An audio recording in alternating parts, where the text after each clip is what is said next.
Hello, I'm John from the Christian Century, and I'm joined today by Rick Lischer, who wrote a piece for our magazine recently about James Baldwin.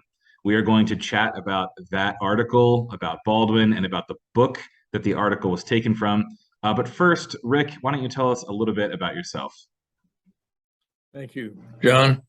Uh, I am a Lutheran pastor and a retired professor after 37 years at Duke Divinity School, where I taught preaching, ministry, and practical theology. During that time, I became interested in autobiography and memoir. I wrote a couple of memoirs myself, and after the first one, I was asked to teach a course in memoir, and that's what I did.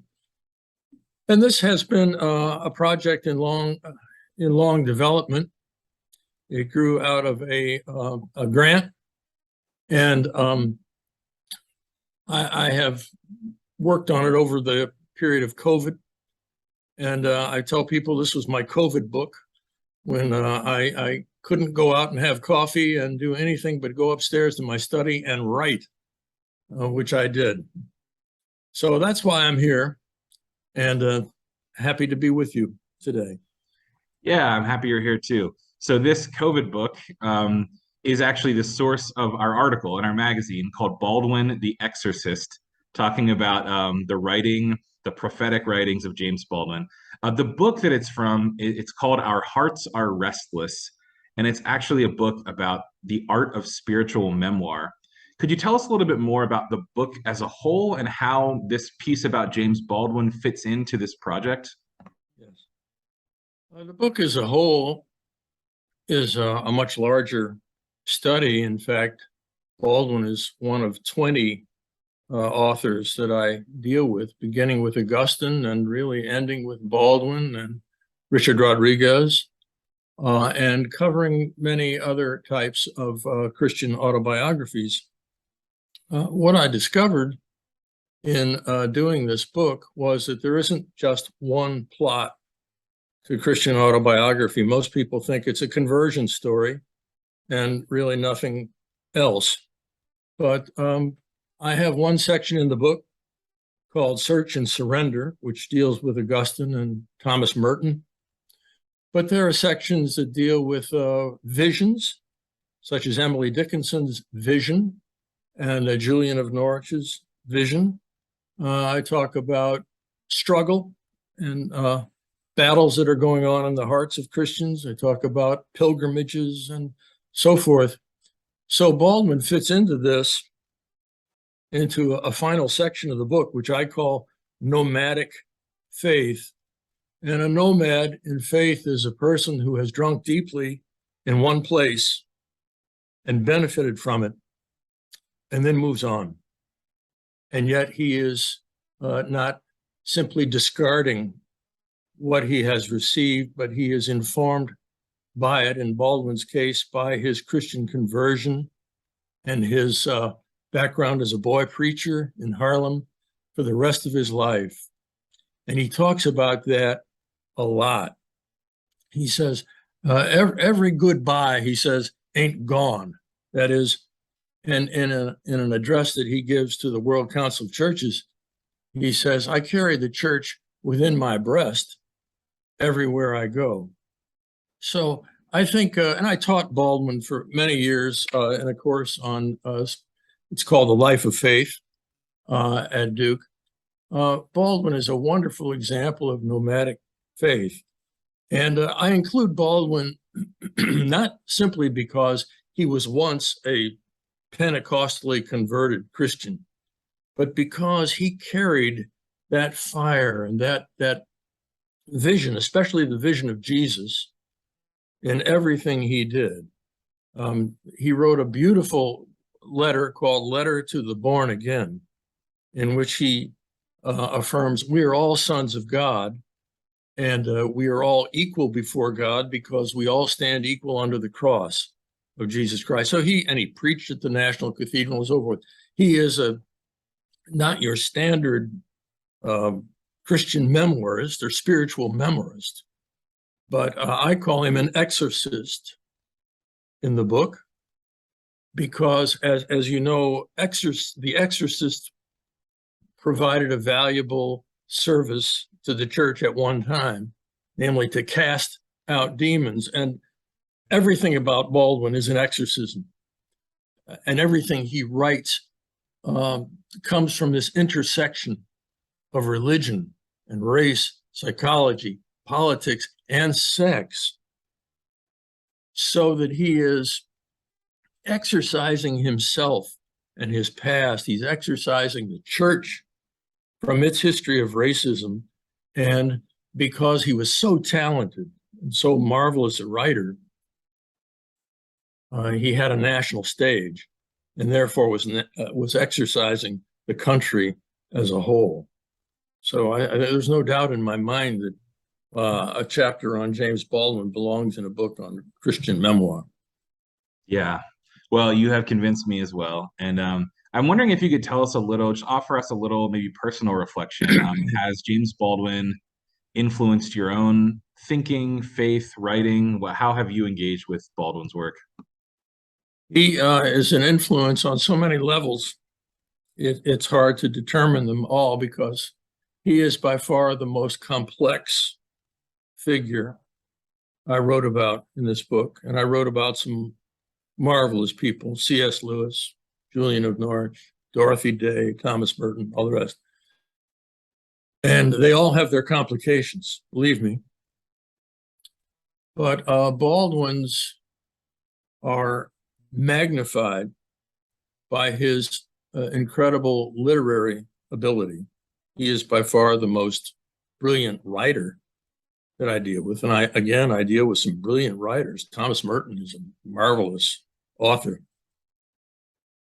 And so at least on that sort of superficial level, Baldwin has so much to teach about cutting through all the BS and simply telling the truth, which was one of his prides, that he always told the truth. And he never let anything get by him. There's a part of the book that I think is maybe in the article that I wrote, in which I say that nothing is ever lost on James Baldwin. Other writers may sort of slough over the more difficult parts of life and their own lives and their own sexuality and their own faith or lack of it. Baldwin never does. So in that respect, a literary influence quickly becomes a moral influence on the kind of person you want to be. And certainly Baldwin had many problems in his life. He engaged in a lot of self-destructive sort of behavior. We would call it self-destructive. But through it all, there is this tremendous integrity for telling the truth. And I think to call him an exorcist also is to give only a one-sided view of James Baldwin, because one of the things for which Baldwin was criticized by the nationalists and the more militant groups in his day was that he echoed Martin Luther King's call to love and insisted that there is no destructive way forward for America and for the church.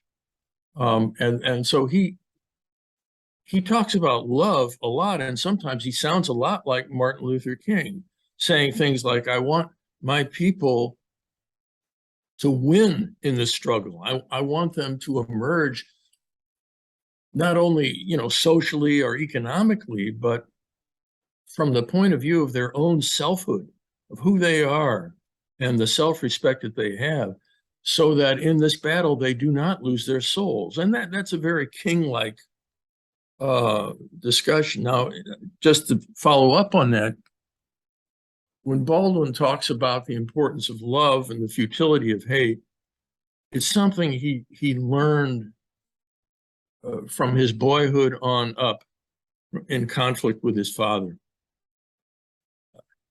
His father was not just an angry man, but a man who hated and who had been broken in a white world, and who unfortunately took out his own brokenness and his own anger on his family, his wife, his 9 children, but especially on James, who was not his biological son. And he forever held it up to James that he was illegitimate and that he was little or effeminate or ugly. He called him the ugliest child I've ever seen. And he was a man who was filled with hate. And Baldwin, I didn't really get into this in the article because the article that I wrote in the Christian Century really is about half the chapter that I wrote about in the book, that I wrote in the book. So Baldwin did not need to be taught how to hate.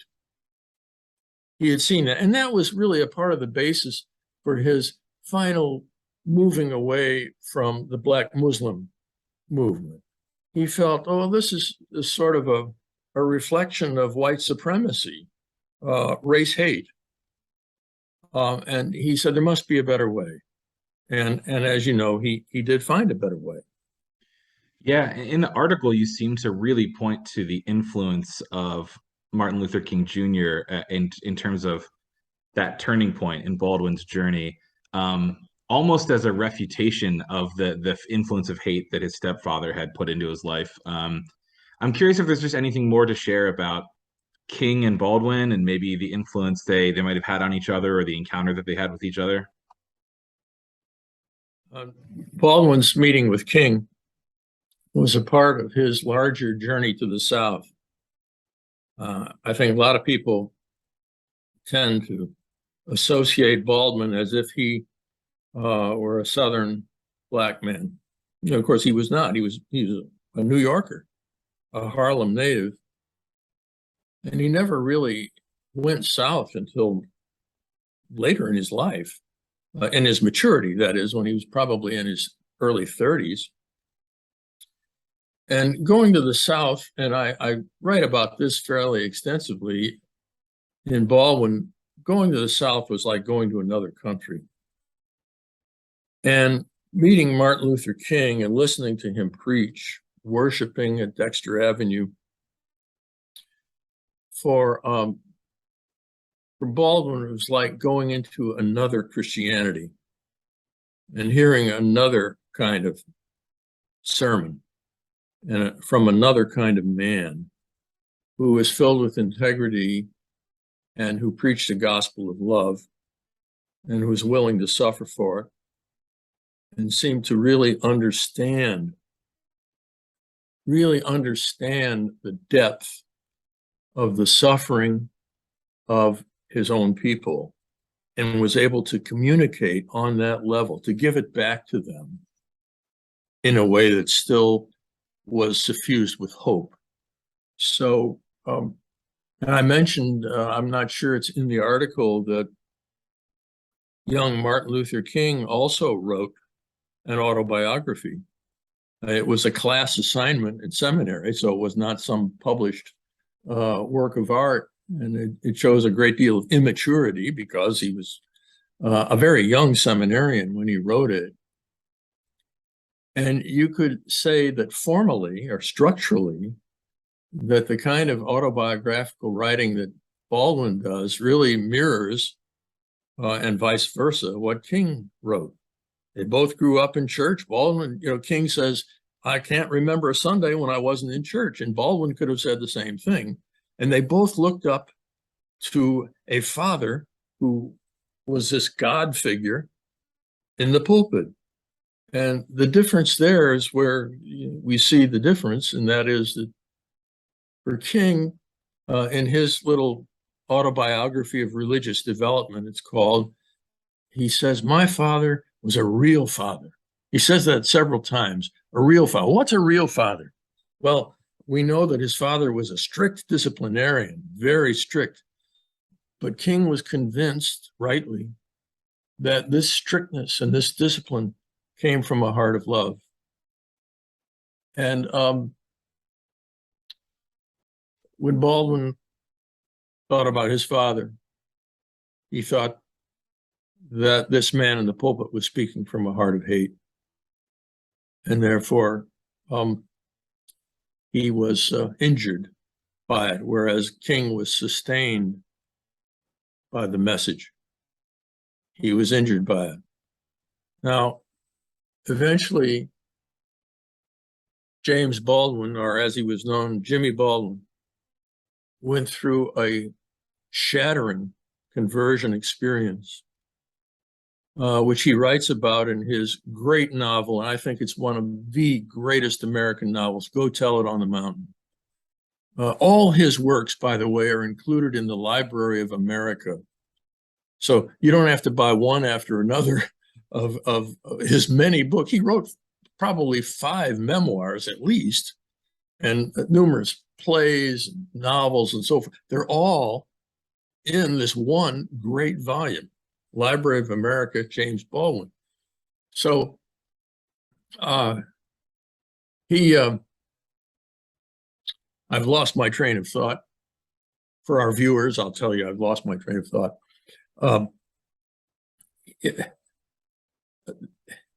He wrote about himself continuously, and he was his only subject, as it were. So you have a tremendous access to a great person's mind and thought in this volume. Yeah. Well, I guess what I was going to say was here, it takes me a while to, it's early in the morning where I am. In Go Tell It on the Mountain, the conversion experience takes place in his father's church, in the fictional father's church, Reverend Grimes's church. In real life, Baldwin's conversion occurred in what he called the Terry service on the threshing floor of a church pastored by a woman, Rosa Artemis Horn, who was a legendary figure in Harlem. And she is the one who, under her preaching and so forth, young James Baldwin underwent a tremendous conversion experience. And if we have just 1 second, I'd like to read just a sentence from this because I think it's wonderful. yes, this is all just bonus content for our readers who enjoyed your Baldwin the Exorcist article. So feel free to read away, Rick. So this is called The Coming Through. And in my book, I talk about another JB, not James Baldwin, but John Bunyan, who had a similar shattering conversion experience. And they use the Puritans use the very same words, coming through. And for John Baldwin, for Baldwin, for Bunyan, the image is he's trying to get through a wall, and there's a little opening in the wall, and he has to get this way and that, and move his shoulders until finally he gets into the sunlight. And that's the coming through that all Puritans had to know about and be able to recite in church. And both Bunyan and Baldwin dreamed of being on a mountain with a golden sun around them. It's a beautiful kind of conversation that goes on, at least in my head and in my book, between these two amazing figures. So in Go Tell It on the Mountain, this is the way Baldwin describes his own conversion. Something moved in John's body, which was not John. In the book, he calls himself John. The power has cracked him open. One is confronted with the agony and the nakedness and the beauty of a power which has no beginning and no end, which contains you and which you contain, and which will be using you when your bones are dust. And I believe that that's a power, the power, that continued to use James Baldwin in all his conflicts, in all his debates. There's a wonderful documentary that maybe some of your viewers have seen called I Am Not Your Negro. and it's a documentary about James Baldwin, and it shows him in top form dealing with all kinds of audiences. He attributed his ability to move an audience to his early experience as a boy preacher. Because once he was converted by Rosa Horn and in that church, what's he to do? He wants to be a part of the tremendous surge of energy that he experiences in church. And given his native abilities, and they were discernible by a few teachers very early in his life, what was he to do? Well, he became a preacher. And I'm going to read one more section because it just says everything about a certain side of this complex figure named Baldwin. Nothing that has happened to me since equals the power and the glory that I sometimes felt when, in the middle of a sermon, I knew that I was somehow, by some miracle, really carrying, as they said, the word, when the church and I were one. Their pain and their joy were mine, and mine were theirs. They surrendered their pain and joy to me. I surrendered mine to them, and their cries of amen and hallelujah and yes, Lord, and praise his name and preach it, brother, sustained and whipped on my solos until we all became equal, ringing wet, singing and dancing in anguish and rejoicing at the foot of the altar. I don't know of any preacher or evangelist who has said it better than that passage. And that, by the way, is not from the novel. That's from his memoir, which is sort of a companion piece to the novel called The Fire Next Time. Wow. Well, those are good words to close on. I'm sure we could talk all day about Baldwin, but I really appreciate what you shared. For those who are interested in more on James Baldwin and these other incredible spiritual memoirists, you can check out the book, Our Hearts Are Restless. It is being published around the same time as this video, so you can order it now. We will put the link below in the video description to where anyone can go and learn more about the book and purchase it. Thank you so much for being here today, Rick. Thank you for having me, John.